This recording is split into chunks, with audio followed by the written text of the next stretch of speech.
Subject history unit 4-এর জাতীয়তাবাদ ও বিচ্ছিন্নতাবাদ থেকে 2026-এ যে নোটটি খুব ইম্পর্টেন্ট, আলিগড় আন্দোলনে স্যার সৈয়দ আহমেদ খানের ভূমিকা আলোচনা করো। Very very important. তো আলিগড় আন্দোলনে স্যার সৈয়দ আহমেদ খানের ভূমিকা লেখো। তো এই আলিগড় কি? আলিগড় হচ্ছে একটা বিশ্ববিদ্যালয়। কি বললাম? বিশ্ববিদ্যালয়। তো এই আলিগড় আন্দোলনে স্যার সৈয়দ আহমেদ খান, এই যে আলিগড় আন্দোলন বলছে কেন? যে বহু আন্দোলনের পর আলিগড় বিশ্ববিদ্যালয় তৈরি করেছিলেন কে? সৈয়দ আহমেদ খান। কেন করলেন? বিষয়বস্তু এটাই, বইয়ে খুব একটা সাজিয়ে লেখা নেই, ঠিক আছে? ভালো করে শোনো। তো ভূমিকা, স্যার সৈয়দ আহমেদ খান মনে করতেন যে মুসলিম যুব সম্প্রদায় ইংরেজি এবং পাশ্চাত্য জ্ঞান বিজ্ঞানের ছোঁয়া না পেলে, ওই যে বলেছিলাম না, কলকাতায় কিছু হিন্দুরা সেই সময় প্রথম থেকেই সদর্থক ভূমিকায় ছিল। তো ইংরেজদের পাশ্চাত্য শিক্ষা গ্রহণ করার পরে ইংরেজ আমলে ভারতীয় যারা মধ্যবিত্ত পাশ্চাত্য শিক্ষা গ্রহণ করে হিন্দুরা এগিয়ে যাচ্ছিল, বোঝা যাচ্ছে? আর মুসলিমদের মধ্যে একটা গো ভাব ছিল। গো মানে কি? পিছু টান, যে আমরা উর্দু ছাড়া কিছু শিখব না। কি ছাড়া বললাম? হ্যাঁ। তো সৈয়দ আহমেদ খান দেখেছিলেন যে মুসলিম সমাজে যদি ওই গো ধরে বসে থাকে যে আমরা উর্দু ছাড়া কিছুই শিখব না, মুসলিম সমাজের অগ্রগতি সম্ভব নয়। তাই ইংরেজি এবং পাশ্চাত্য জ্ঞান বিজ্ঞানের ছোঁয়া না পেলে মুসলিম সমাজ কখনোই উন্নত লাভ করতে পারবে না। এটা স্যার সৈয়দ আহমেদ খান উপলব্ধি করেছিলেন। তাই মুসলিম সমাজের কাছে তিনি যুগ উপযোগী শিক্ষা গ্রহণের আবেদন জানান। যুগ উপযোগী মানে আমাদের না আধুনিক হতে হলে, হ্যাঁ, পুরনোকে ভুলে আধুনিককে গ্রহণ করতে হয়, বোঝা যাচ্ছে? তাহলে আমরা কি হতে পারবো? উন্নত হতে পারবো, নিজেকে উন্নত করতে পারবো। তো মুসলিম সমাজ যখন পিছিয়ে যাচ্ছিল, সৈয়দ আহমেদ খান মনে করেছিলেন এরা পাশ্চাত্য শিক্ষার ছোঁয়া না পেলে এদের অগ্রগতি কখনোই সম্ভব নয়। তাই তিনি যুগ উপযোগী শিক্ষার আবেদন রাখেন। যুগ অনুসারে আমাদেরকে শিক্ষা নিতে হবে, গো ধরে বসে থাকলে হবে না। স্যার সৈয়দ আহমেদ খানের অবদান, তিনি কি কি করেছিলেন? যেমন রাজনৈতিক ধারণা, প্রথম জীবনে তিনি ব্রিটিশদের অধীনে বিচার বিভাগের একজন কর্মচারী রূপে জীবন শুরু করেছিলেন। ব্রিটিশদের অধীনে কিন্তু চাকরি করতেন বিচার বিভাগে। কে? স্যার সৈয়দ আহমেদ খান। রাজনৈতিক ধারণা বলছি আমি। একটা সময় তার মত ছিল হিন্দু মুসলমান একই জননীর দুই সন্তান। বোঝা যাচ্ছে কি বললাম? হ্যাঁ, সৈয়দ আহমেদ খানের প্রথম বক্তব্য যেটা, যে একই মায়ের দুই সন্তান, হিন্দু আর মুসলিম। কথা বোঝা যাচ্ছে? আর কি বলেছিলেন? ভারতবর্ষে যতগুলো জাতি আছে, হিন্দু মুসলিম খ্রিস্টান আমরা সবাই এক। বোঝা যাচ্ছে? কিন্তু থিওডর ব্রেকের প্রভাবে, এই থিওডর ব্রেক সৈয়দ আহমেদ খানকে কিছু বলেছিলেন। তারপরে এই যে আলিগড় বিশ্ববিদ্যালয় তৈরি করেছিলেন সৈয়দ আহমেদ খান। তো এই আলিগড় বিশ্ববিদ্যালয়, এখানে ওইভাবে সাজিয়ে লেখা নেই, কিন্তু আমি সাজিয়ে দিচ্ছি পড়াটা কি। তো সৈয়দ আহমেদ খান যে আলিগড় বিশ্ববিদ্যালয় তৈরি করেছিলেন, তো ওই আলিগড় বিশ্ববিদ্যালয়ের দায়িত্ব দিয়েছিলেন থিওডর ব্রেককে। কাকে বললাম? হ্যাঁ, যে তুমি এটাকে পরিচালনা করো। তো থিওডর ব্রেকে, তো ওইখানে ওই আলিগড় বিশ্ববিদ্যালয় যা যা গবেষণা হতো, পরীক্ষা নিরীক্ষা হতো, পড়াশোনা হতো, সবই পাইনিয়র পত্রিকাতে ছেপে বেরোতো। কিসে বললাম? হ্যাঁ। তো একটা সময় যে সৈয়দ আহমেদ খান বলেছিলেন রাজনৈতিক চিন্তাধারায় যে একই মায়ের দুই সন্তান, হিন্দু মুসলমান, একই ব্যক্তির দুই নয়ন, দুটি চোখ, একটা হিন্দু আর একটা কি, ওই লোকটাই থিওডর ব্রেকের প্রভাবে তিনি পাইনিয়র পত্রিকায় যে লেখাটা বেরোলো, তাতে লেখা হলো যে হিন্দু আলাদা, মুসলিম কি আলাদা। এই যে দ্বিজাতি তত্ত্ব। কেন? হিন্দুরা এগিয়ে গিয়েছিল, মুসলিমরা কি গিয়েছিল, পিছিয়ে গিয়েছিল। বোঝা যাচ্ছে? তো এই বক্তব্য আমরা তার পাইনিয়ার পত্রিকাতে পাই। হিন্দু মুসলমান দুটি পৃথক জাতি, হ্যাঁ, তাই উভয়ের স্বার্থ আলাদা। মানে হিন্দুদের স্বার্থ আলাদা, মুসলমানদের স্বার্থ কি, হ্যাঁ, ওদের ধর্ম আলাদা, আমাদের জাতি আলাদা, আমাদের ধর্ম আলাদা, ওদের আলাদা জাতি, আমরা আলাদা জাতি। তো উভয়ের স্বার্থ আলাদা, হিন্দুর স্বার্থ আলাদা, মুসলিম স্বার্থ কি আলাদা। এটা হলো রাজনৈতিক ধারণা। কি ধারণা? হ্যাঁ, সোজা বোঝা যাচ্ছে। সৈয়দ আহমেদ খান প্রথমে তিনি ব্রিটিশদের বিচার বিভাগের অধীনে কি ছিলেন, চাকরিরত। তো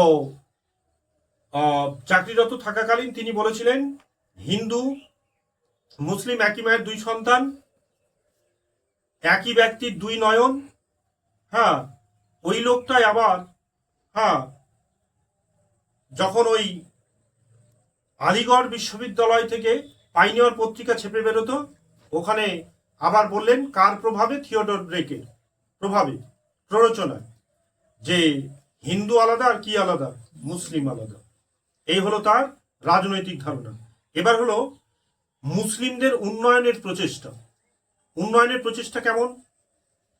তিনি শুধু মুখেই বলেননি, কাজেও করেছিলেন। ঠিক আছে? যেমন সমাজ সংস্কারের প্রচেষ্টা, মানে মুসলিম সমাজে বহু বিবাহ, বোঝা যাচ্ছে। তারপর হচ্ছে দাস প্রথা, অন্ধবিশ্বাস, অজ্ঞতা, যুক্তিহীনতা। হ্যাঁ, মানে বিজ্ঞান চেতনা কম ছিল। তার মানে পাশ্চাত্য শিক্ষা মুসলিমরা গ্রহণ করেনি, তাই তাদের বিজ্ঞান চেতনা কম ছিল। কম থাকার কারণে তাদের মধ্যে অন্ধবিশ্বাস ছিল, অজ্ঞতা ছিল, যুক্তিহীনতা। হ্যাঁ, এর বিরুদ্ধে সৈয়দ আহমেদ খান সবর হন। সবর হন কেন? যে মুসলিম সমাজকে কুসংস্কার মুক্ত করার লক্ষ্যে তিনি পদার্থবিদ্যা, বলছে পর্দা প্রথা, দাস প্রথা, বহু বিবাহ প্রভৃতির বিরোধিতা করেন।